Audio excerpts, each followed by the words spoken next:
ইউটিউবে কোনো মেয়ের সাথে খারাপ কোনো সম্পর্ক করো না, তোমার জীবনটা জাহান্নামের টুকরা হয়ে যাবে।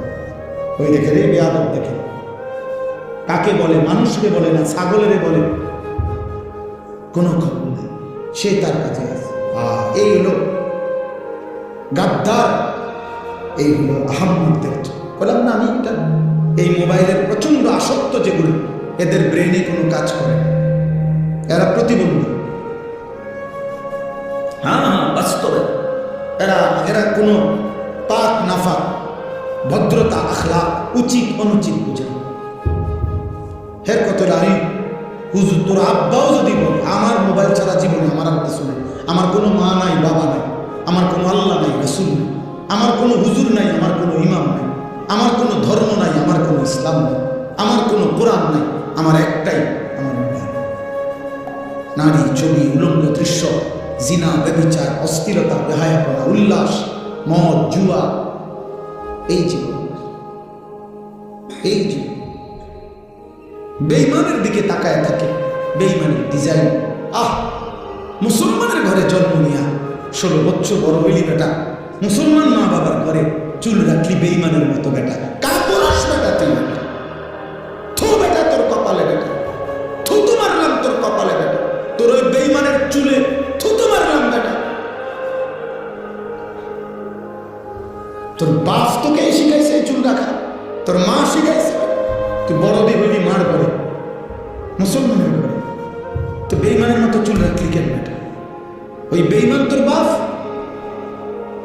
ওই বেঈমান তোর চাচা, ইউরোপের ফুটবল খেলোয়াড় হয় তোর বাপ, বলো তাহলে সে তার মতো চুল রাখবে। কোন ইহুদি মহিলা সিনেমার নর্তকী যদি কোনো মুসলমান মেয়ের লেবাস, পোশাক, সাজগোজের জন্য তার পছন্দ হয়, ওই নারী, ওই মেয়ে কাপুরুষ, অপদার্থ ছাড়া, চরিত্রহীনা ছাড়া আর কিছু হইতে পারে না।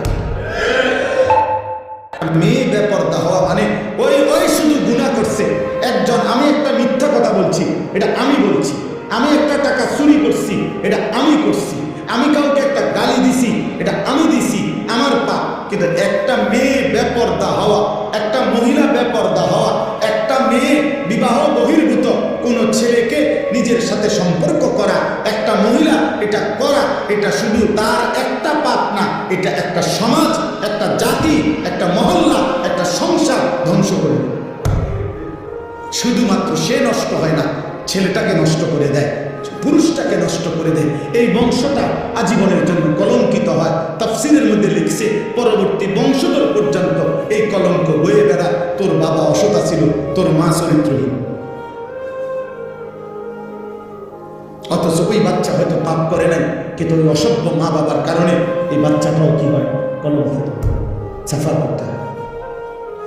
এই জন্য আল্লাহ তাআলা বলছেন, কোনোভাবে ব্যভিচারের কোন পরিবেশ মুসলমানের সমাজে হইতে পারবে না, মুসলমানের সমাজে হইতে পারবে। এরপরে শুনেন আশ্চর্য হাদিস। নবীজি বলছেন, মান জানা ওয়া শারিবাল খামরা নাযা আল্লাহু মিনহুল ঈমান কামা ইয়াখলাউল ইনসানু আল কামিসা মিন রাসিহি। সাংঘাতিক কথা এটা। নবীজি বলছেন, কেউ যখন ব্যভিচার করে, জিনা করে, নারী পুরুষ অবাধ মেলামেশা করে এবং মদ পান করে, এই তিন জিনিস সবসময় একসাথে থাকে। যেখানে নারী, হারাম নারী, সেখানে মদ আছে, সেখানে গান আছে। যেখানে গান বাদ্য আছে, সেখানে মদ আছে, সেখানে নারী আছে। যেখানে মদের আড্ডা, সেখানে নারীরও আড্ডা, সেখানে গানেরও আড্ডা। এই জন্য আমরা সবসময় বলি, বাদ্য, গান কোন নামে জায়েজ না। বাদ্যযন্ত্র, গান, এই গান বাদ্য ধর্মের নামে, ভক্তির নামে, আউলের নামে, বাউলের নামে, ফাউলের নামে, বাট্টারের নামে, কোন নামে জায়েজ না। গান বাদ্য হারাম। গান বাদ্য কি?